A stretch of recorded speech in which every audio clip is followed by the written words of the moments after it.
Welcome, everybody. This is D. Durrell, chilling here right now, just relaxing. Want to have a discussion with you all. I'm just chilling here right now in my home office.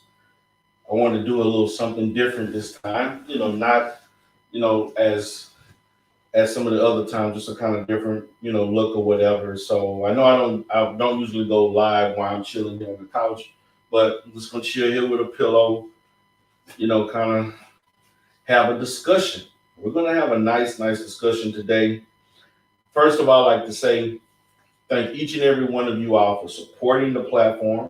I want to thank each and every one of you for being with me, sticking through me through the thick and thin, through the downfall of my previous channel.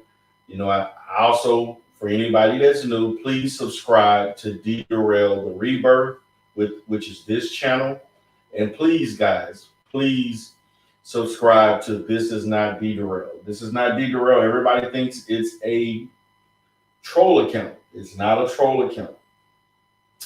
Actually, This Is Not D. Durrell is a backup channel. It's my backup channel that I'm trying to get more subs for. My D. Durrell, The Rebirth, has actually done pretty well in subs, and it's constantly climbing, but I'm struggling a little bit getting D. Durrell. This is not D. Durrell going, so I'm going to have to change the name. I'm going to have to recalibrate. I hope you all enjoyed the video that I put out earlier today, in which I talked about being a proponent of Black love. Okay?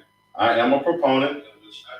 I am a proponent of Black love. I always will be a proponent of Black love. And that is one of the reasons why I made the decision to talk about today's topics is where are the testimonials for the divestment community? Please let me know. And for anybody in the chat, those that don't agree with this topic, please let me know where the testimonials. But I can actually show you proof where swirling went wrong.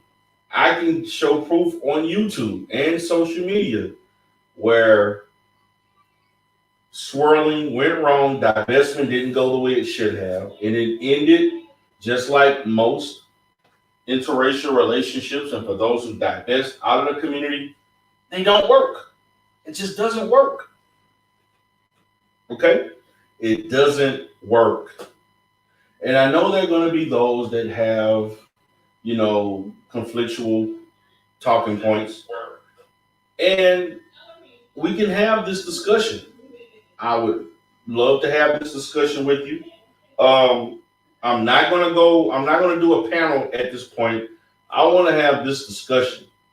And then because I have about an hour to talk, I don't have a long time to do a session to do a video today. This video is going to be maybe 45 minutes to an hour long. We can definitely have a conversation in the chat and so on. Now, I just want to just state my point. I want to state why I come to this conclusion.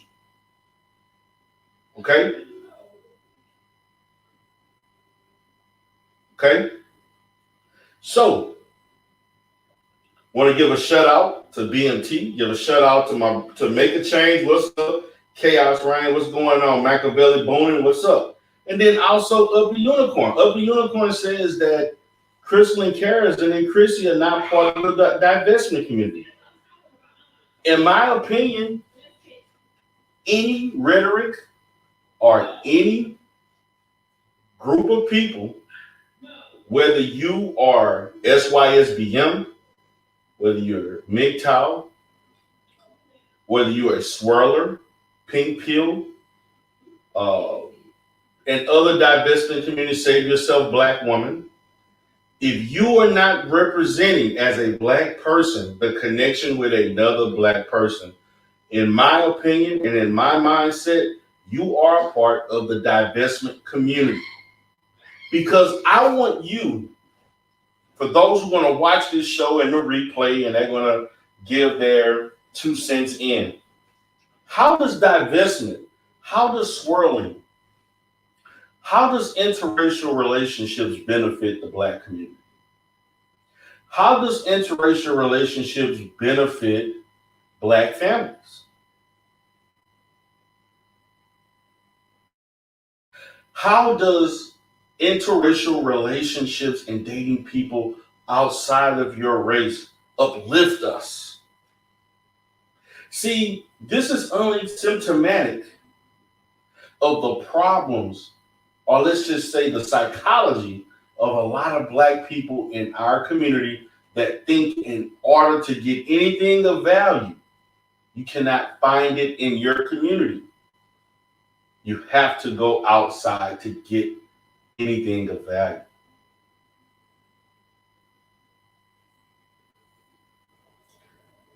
It's troubling. That is very troubling. And one of the problems that I have with whether it's pink pill, people trying to push dark-skinned black women in a corner as a select group of people, which to me is asinine.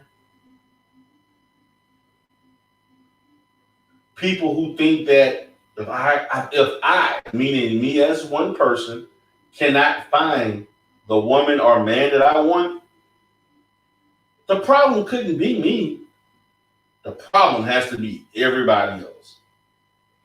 It's no way in hell that you can, from a logical standpoint, convince me that any woman or any man as an individual cannot find someone that is compatible to them, who is worth their while in their own race or community. It's nothing you can do. I don't care the BS research that you're giving and can regurgitate to me. It has no relevance, because the chances are, if you put yourself in the right position, if you have the right mindset, if you have flexibility, you should be able to find that person. But the problem is, many of you don't. You don't. And you're lazy. So what you have convinced yourself and what your teachers, your YouTube teachers are reinforcing to you is that you can increase your chances by finding someone outside of your race, because nothing is wrong with you. Something is wrong with them. See, when you hear pink pill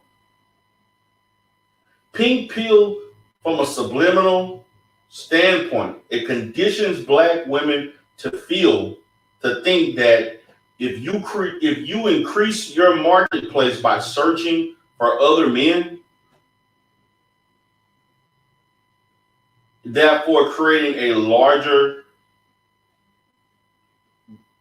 group to select from of men, therefore you increase your chances of finding that man.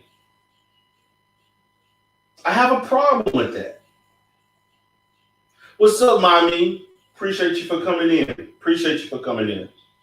I have an issue with you thinking that by you opening the demographics to a variety of people outside of your community, who are, by the way, more prone to be racist, number one, but more prone to grow up in a culture or have a mindset that does not think of our group of people as being equal or even civilized, by the way.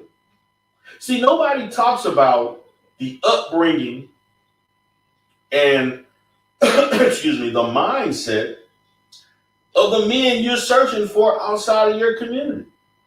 Nobody talks about the amount of racism that these particular men have overlooked, ignored, and think is no big deal. Nobody talks about the fact that these men have families that don't like people that look like us, including you. Nobody talks about the uncomfortability that you experience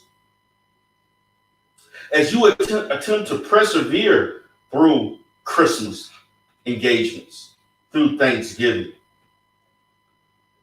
through the 4th of July barbecues and other events where people are staring at you and people are looking at you and people don't want to touch you or be around you.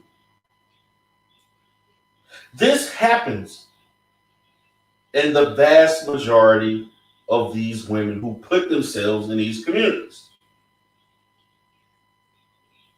Yes, mommy says there's two sides to the same coin. I agree with that. They're telling you one side of the coin, and I'm flipping the other coin.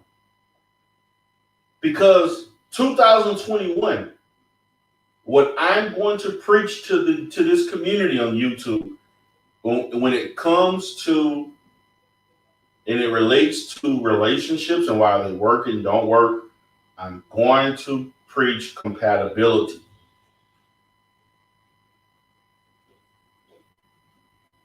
And what we're showing, these women are teaching you to look for men who are actually less compatible than the men in your community for you. They're less compatible. They're not, the vast majority are not compatible to you. Nobody talks about compatibility. They grew up in two different cultures, eating two different types of food, listening to different music, worship God different. Everything that they do is different. Didn't say it was worse. What I'm saying is that it is different. It is unique. Just like we as African people are unique in this diaspora.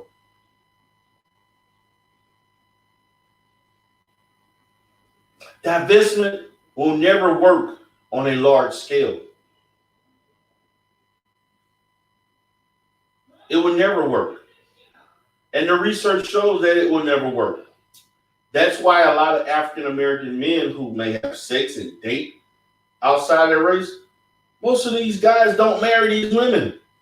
Matter of fact, many of these African American men are pumping and dumping these white women and these Asian women and these Latino women and making them single mothers just like they're making black women single mothers. What we have is an internal conflict for black men and black women, a lack of working on oneself. And due to the lack of working on oneself, we allow others to become victims of our toxicity. We form a bridge with one another.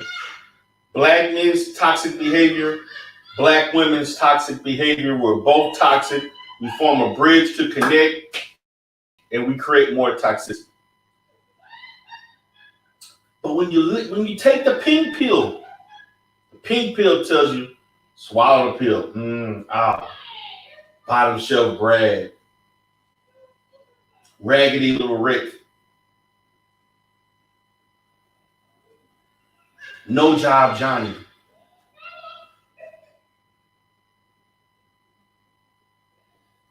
It's not going to work. It doesn't work. It just doesn't work. And what happens is that if you don't fix yourself, black woman or black man, no matter what community you go into, if you're broken in the black community, you're broken in the Hispanic community, you're broken in the white community, you're broken in the Asian or Indian community. Broken is broken. Brokenness is brokenness. And no white man can fix you.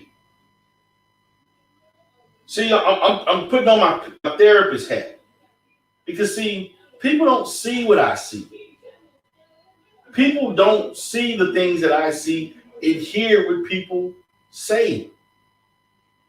And we have to get past this thing of, because you look a certain way, it necessarily coincides with you acting and earning and having a set of values. That's not the case. That is not the case. It's definitely not the case. Okay? It's not the case. And we have to be cognizant of the fact that we as a people are going to have to start having value in ourselves. And until we increase the value in ourselves, then other people, if you choose to date and divest out, then they will see you as higher value. The strategy of me being at a low value, attracting low value partners, thinking that I'm going to be attractive to what we perceive as a higher quality of man from another race. Let's just be honest. A lot of black women think that those in those communities, they think by default white men are better than black men. Many of them think that they have a higher chance of landing a better man just on the factor of being white. See, that is a white supremacist mindset. You are in adopting and inheriting a white supremacist mindset or a racist mindset towards your own men. And this whole thing about there's not enough black men, that may be potentially true. But all you're looking for is one man. One man. All you're looking for is one man. But you're telling me there's not enough black men? But all you're looking for is one man to fulfill the things that you want him to fulfill for you, and you to do the same for him. So you mean to tell me that one black woman cannot be compatible with the 20 million or more black men in this country? You can't find one, and you want to blame black men for the fact that you can't find the man that you want? You can't blame black men for that. You blame yourself. That is the problem in this space. That is the problem. In this space, we have an inability to self-correct, self-reflect, self-critique, to better oneself to being more attractive all the way around 360, not just from physicality. This is facts. This is facts. Now, let me read this from Miami. She says, yes, there's definitely a conflict. I can't say I experienced it in my real life, but it's highlighted on social media quite frequently. And appreciate that, Mommy. She says, I know one thing. I love you, Dara. Respect you and your opinion. Thank you. Appreciate that. But come on, guys. You mean to tell me that you're going to swallow a pill that puts you into a reality where you think the men that you grew up in your community are less than men of other communities? See, the flaw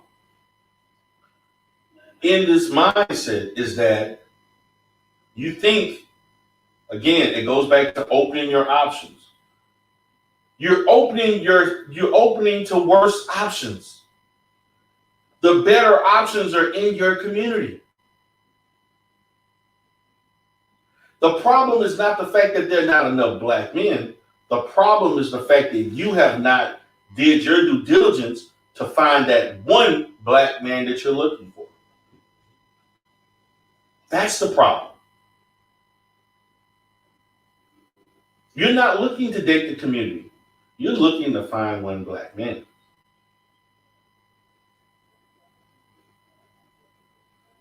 But see, when people tell you this, it makes you feel good about yourself. It makes you feel as if you're normal, that, hey, it can't possibly, I'm not the problem.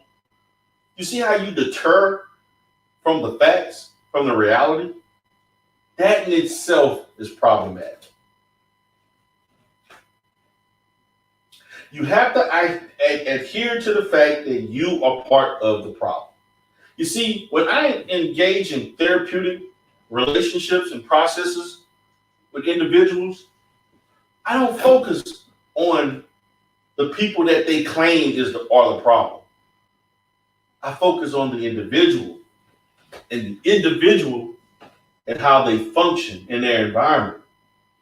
And I focus on you and your problem, the problems of you.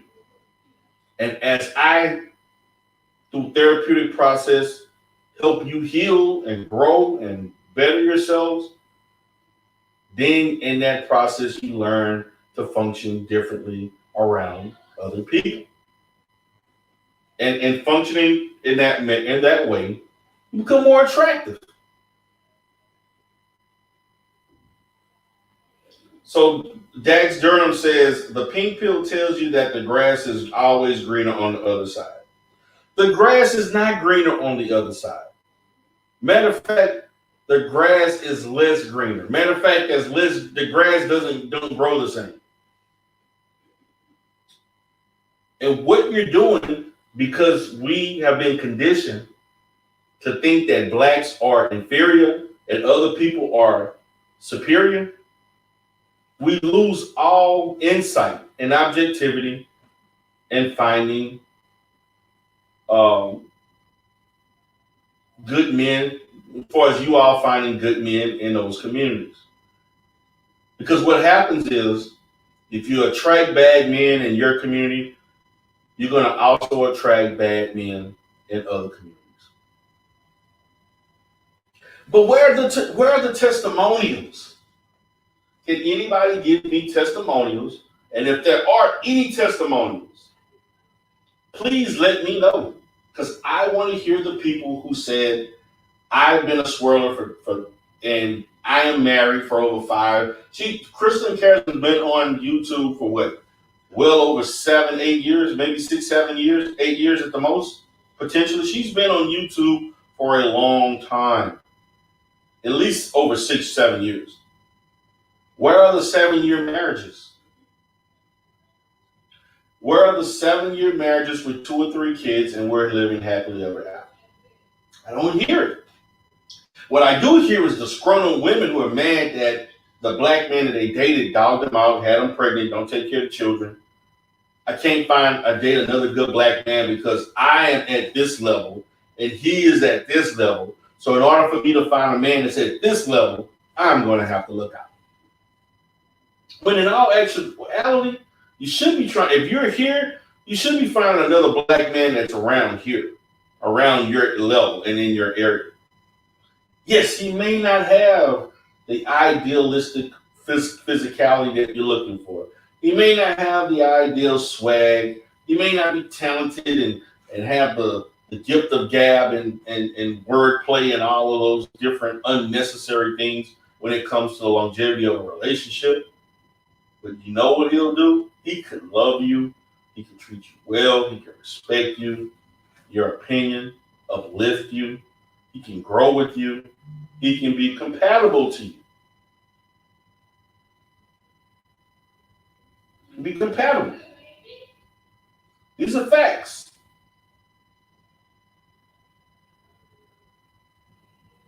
Can we deal with that? Can we deal with the facts? Can we deal with the facts? Can we? Or are we going to be naive to think that following a flawed system, an unproven system, an unproven ideology, an unproven way of thinking, you cannot replicate the relationship that Crystalline Carrison has with her husband. Matter of fact, we don't even know the true nature of their relationship.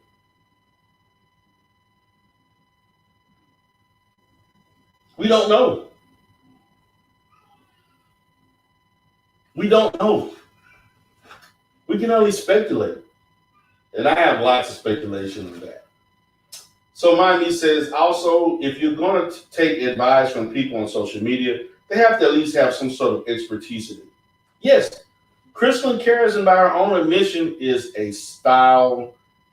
She's a fashion stylist, or personal stylist or something like that. She's not in the dating realm, although what she does is something that she has incorporated and created and molded into a business that it has become. I'm the person with the expertise nobody wants to listen to. I'm the person because I guess I'm not likable. I guess I come off as arrogant. I guess I come off a bit, obtuse at times. I guess I do and say things. I'm not marketing myself and doing the things that people want me to do and say so that they can like me. I'm not interested in saying and doing things that to basically cater to people. You're going to either love me organically or you're not going to love me organically.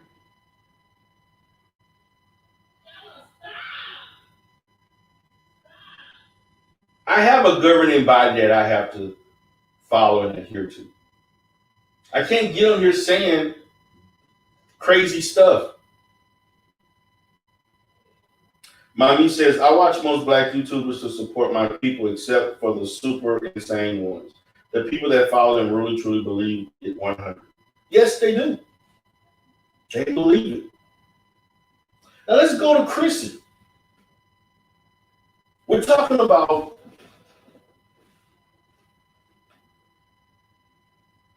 a person that feels that, and this is the issue that I have.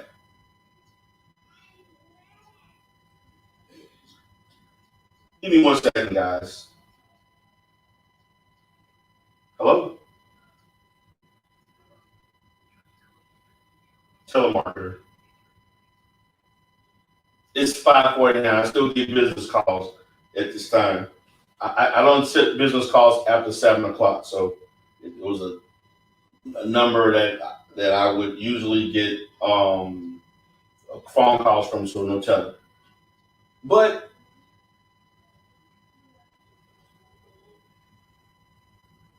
to say she's not a person that's into divestment, it's not true. She is into divestment. Because these people say, get the best man for the job.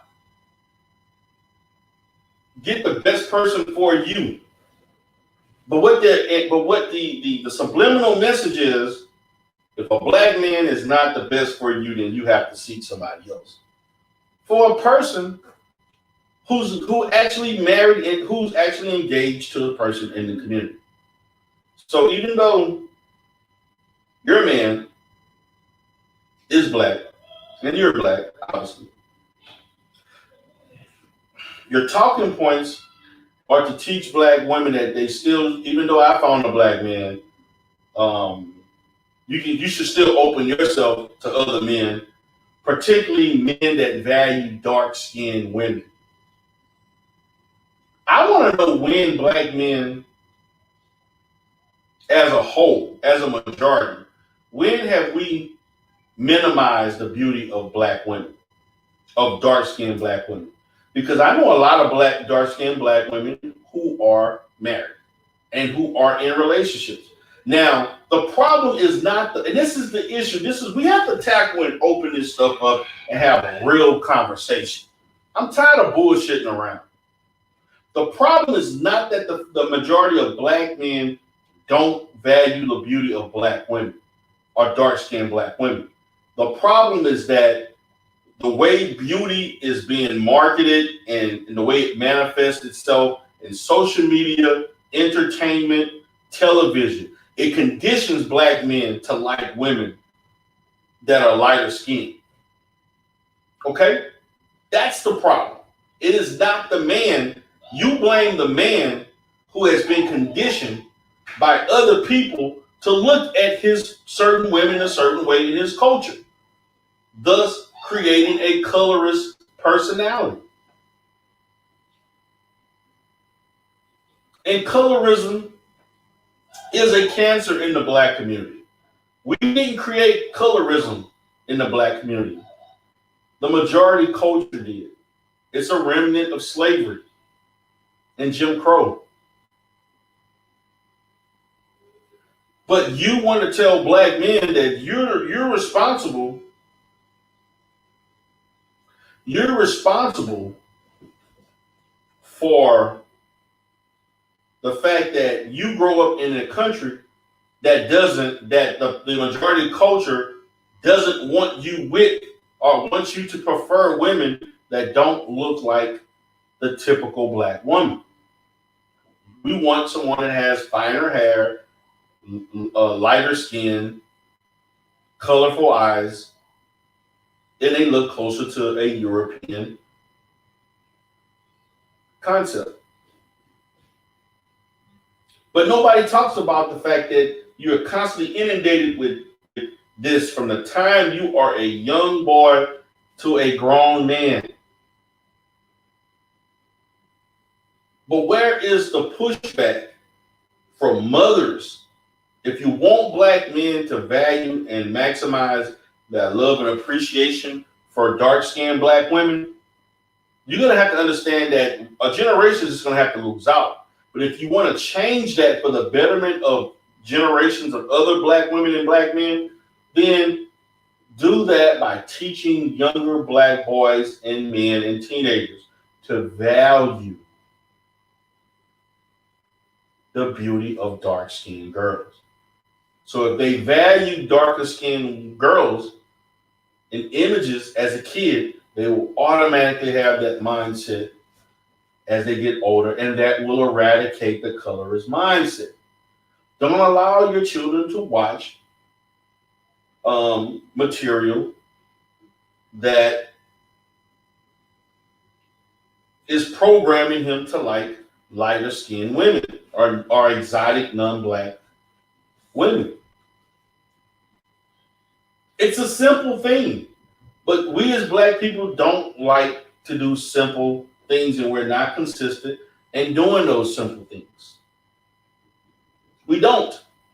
We just want to live and let go and complain instead of doing small. Because you have to understand, in the counseling sessions and therapy sessions, stuff is not complicated. What I do, and other good therapists, we simplify things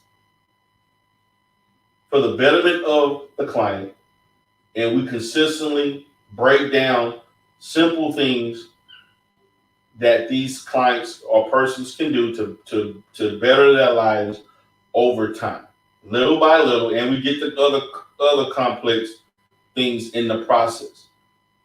But in the treatment planning of how you're going to fix her, it's simple goals, simple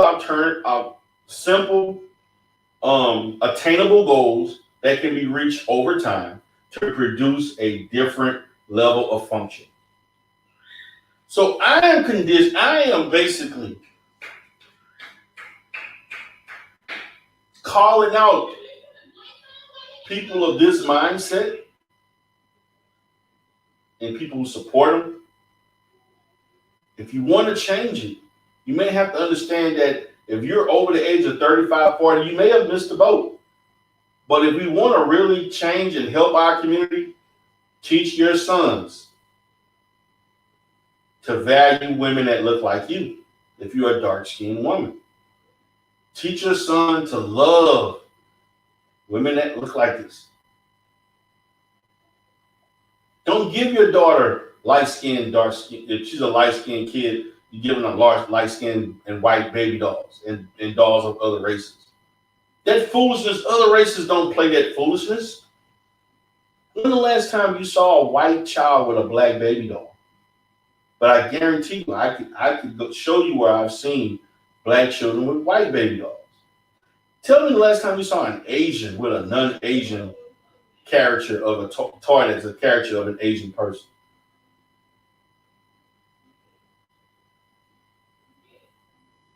We understand. If you want to change this is how you go about the process of the reconditioning.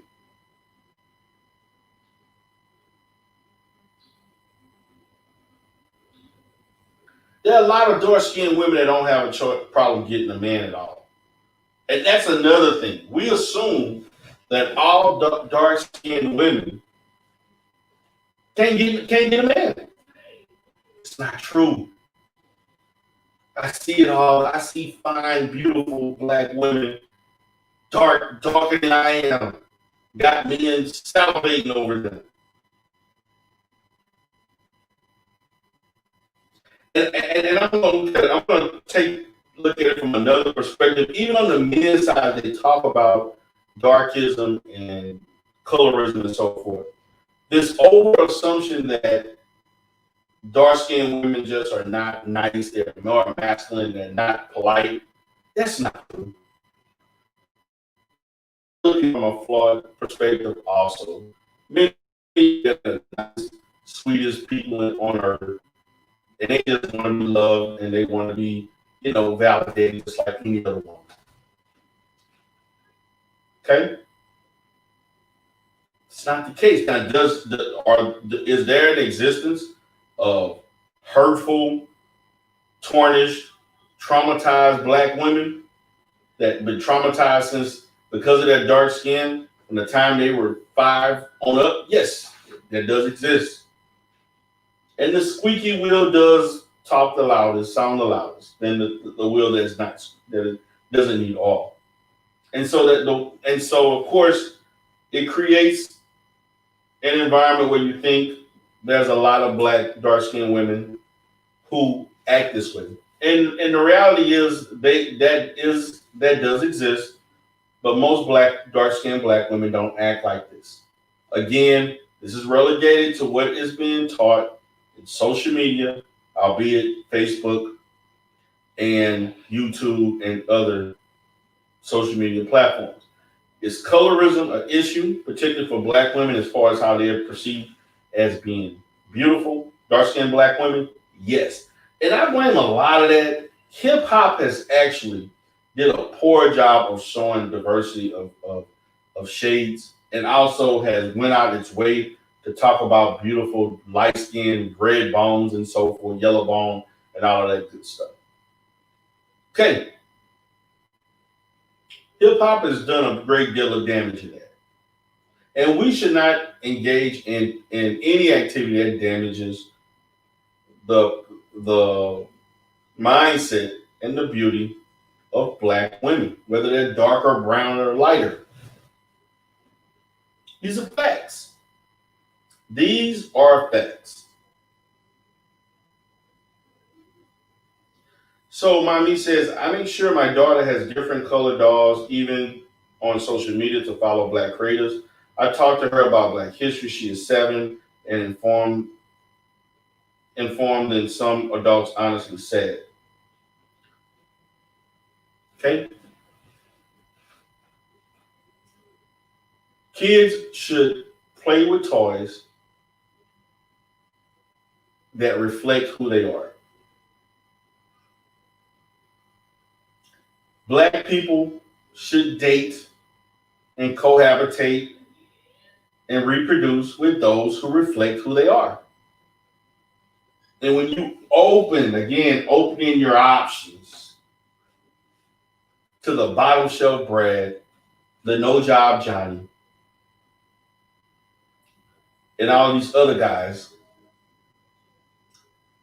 you're opening your door to another demographic, a larger in this country, larger demographic of still less than low low value men. But you don't perceive them that way because of the color of their skin. And you think that some magical thing of whiteness, therefore it makes it more acceptable and it makes it better. But once you get beyond the novelty of the whiteness, what do you have left? Just another American male. But I want to say to those that are in the divestment, the pink pill, the this dark, colorism thing with the dark skinned women and so on.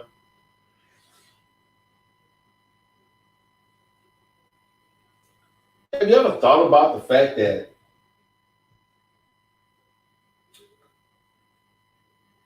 a lot of dark skinned black women have overlooked other dark skinned men? You ever thought about the fact that a lot of dark skinned women are looking for the wrong men, just like any other black woman? They have said no so many times. They have ignored so many men because they didn't want to be bothered. The fact that the way you approach other men and the mindset of feeling that because you're a woman, I have the entitlement to say no, to overlook and ignore men daily because I expect them to come on to me. But you may have to take a step and look at, who am I turning down? Who am I telling no to? Who am I ignoring? Just because a person does not make the best first impression, that is basically the foundation of not having a relationship, or not trying to at least hear them out to see if they're worth a damn. We put too much stock into first impressions. Maybe he was nervous. He don't have swag. He don't have a slick tongue. Okay, I'm not saying presentation doesn't matter, but look at and then this is one of the hallmarks of the things that I hate to hear women say in this community. Well, I was proposed to several black men and I turned them down. I had several proposals, but I turned them down. So that means to tell me you're a woman 30, 40 years old, turned down 2 or 3 men that actually thought you were worth the damn to marry, but now you're upset because you're 30, 40 years old and not married.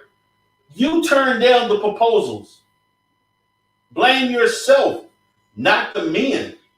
They thought enough of you, and at least they thought that you thought enough of them to work being married. You said no to those guys. It is not his fault that you turned him down. And so therefore you're mad that you don't have a husband or a fiance because you turned down guys that you felt were not at your level or wasn't good enough.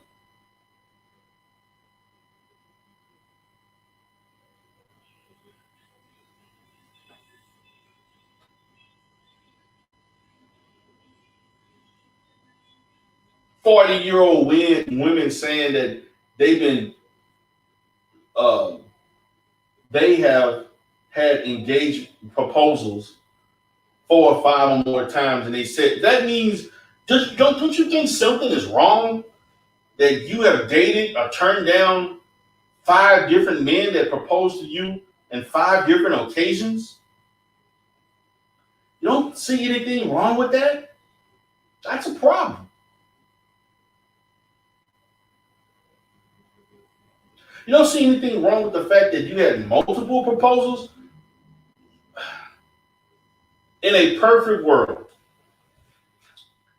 a man should only propose to a woman once, and a woman should only say yes to that proposal once. In a perfect world. In a perfect world.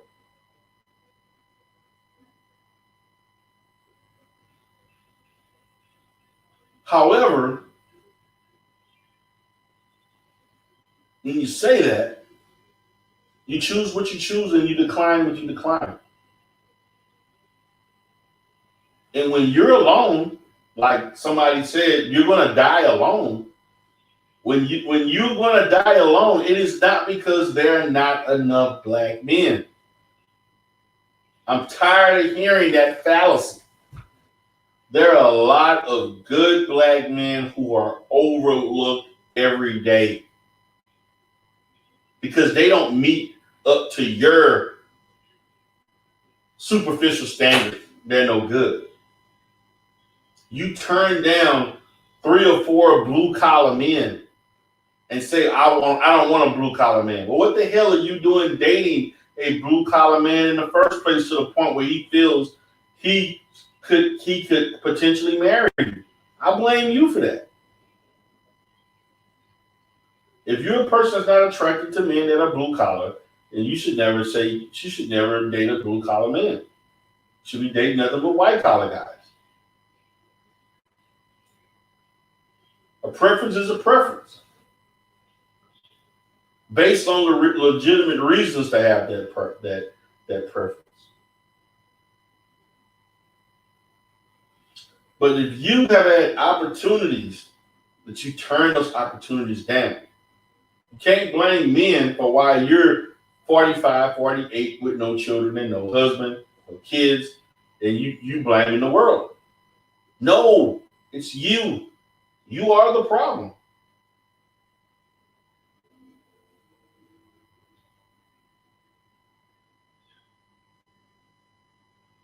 Mommy says, I don't know if I believe 3 proposals. Yeah, that woman who said I've been proposed, even on Kevin's show, even on other shows. I've heard this throughout these particular shows and people in the chats talking about the multiple times that they've been proposed.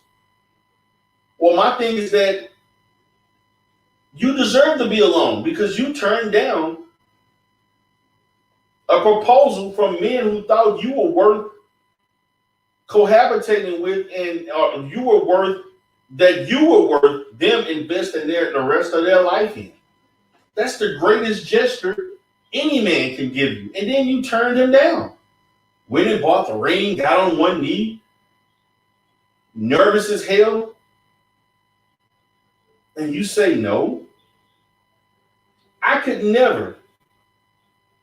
If I was in a position, I've been married for 16 years now, but if I was single and if I was dating someone and I proposed to them and they said no, the relationship is over. The relationship is over. Number one, I'm not going to propose to a woman unless I absolutely know this woman wants to and has said verbal overtures of wanting to be with me for the rest of life. Okay?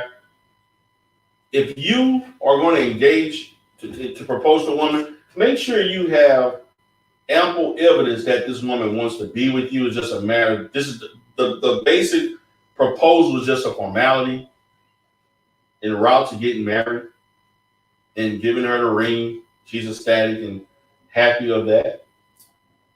That comes with the territory. And some men are to blame for that. And I have to say, men, you should not propose to women that you don't know 100% that they want to marry you. That should already be an understanding before you even get on a knee and before you spend thousands of dollars on a ring. Women in these communities need to really, really relook at what the hell they expect from men and is it applicable.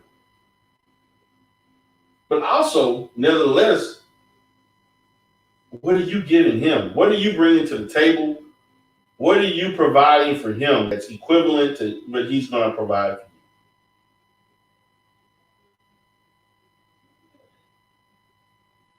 I think that would be a honest question to ask under these particular circumstances.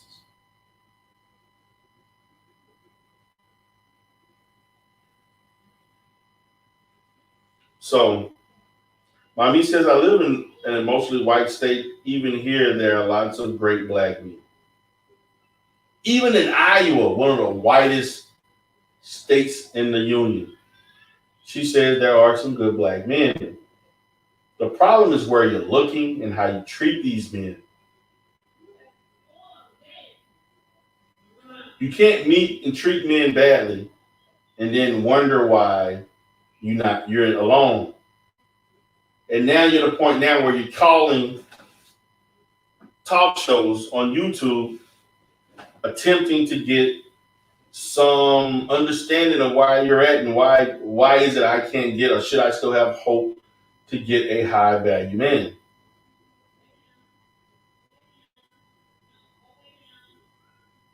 As a man of means like myself, I would never date or marry any of these women that call because they're looking for a criteria in which you're basing it on how much money I make. And if you're looking at, I'm gonna date a man based on how much money you make as a part of the criteria, and if you fall short of that, that means you're not worth the damn. I don't want a woman like that because there are other qualities that a man can provide that are equally as important as how much money he makes. Why are we not talking about these other qualities? Why are we so stuck on how much money a guy makes?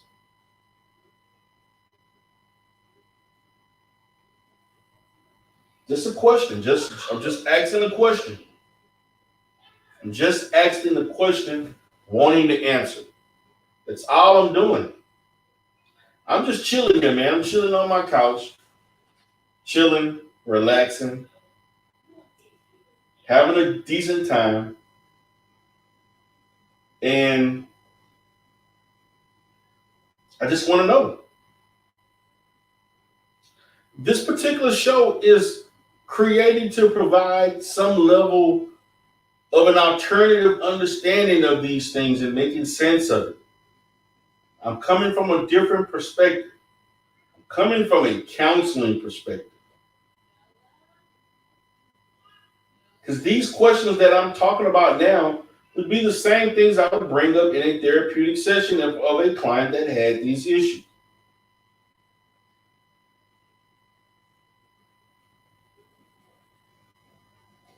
Truly.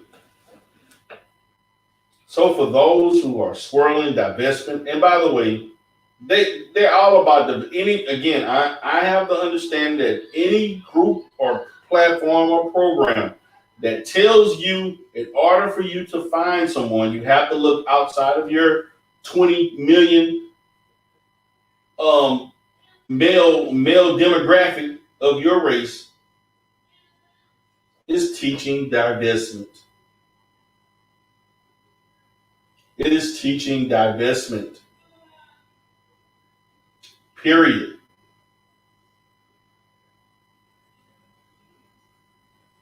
And that's just facts.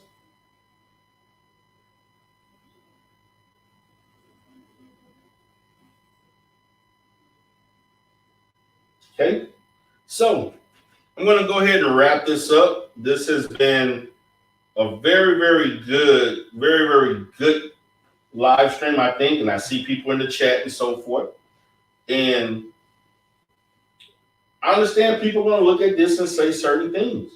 I just wanted to point out two people that are teaching divestment. There's some others. I can get to them too.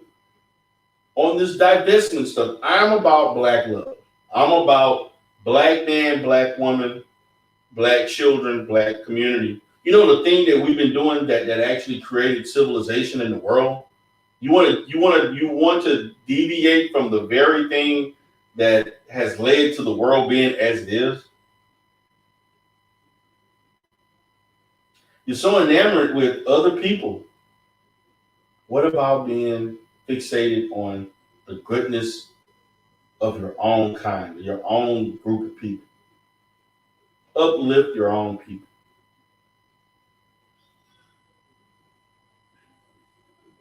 Okay? All right. So, guys, I'm going to go ahead and wrap this up. This has been fun. I'm going to go ahead and get out of here. Let me say one more thing. Dax Durham says, because most women want financial security no matter the nationality or culture of women, most women marry for security or want you to accommodate a certain lifestyle. Accommodating a certain lifestyle is nothing wrong with that. As long as that man has other emotional, behavioral attributes, and again, compatibility, the support and the financial stuff is okay. It's okay. But if he don't have those other qualities, you just have a man that you don't really care for that takes care of you. So, guys, I got to get out of here. I got some things I got to take care of. These are the holidays. We'll be touching bases with you all tomorrow. Christmas, I'm not doing any live or anything. I may do some stuff earlier tomorrow, up until that night, because tomorrow I'm eating some gumbo on Christmas Eve. That's a family tradition. I'm from Louisiana. At night, I'm going to have me some gumbo around 7, 8 o'clock. Have me some wine, drinks, chilling. May listen to a little YouTube and be chilling with the family and so forth. That's going to be what Christmas Eve is going to look like for me. I'm going to have all the family over. We're going to have a great time listening to music and enjoying ourselves. I hope you enjoy yourself and enjoy Christmas too. D. Darrell, I'm out. Peace.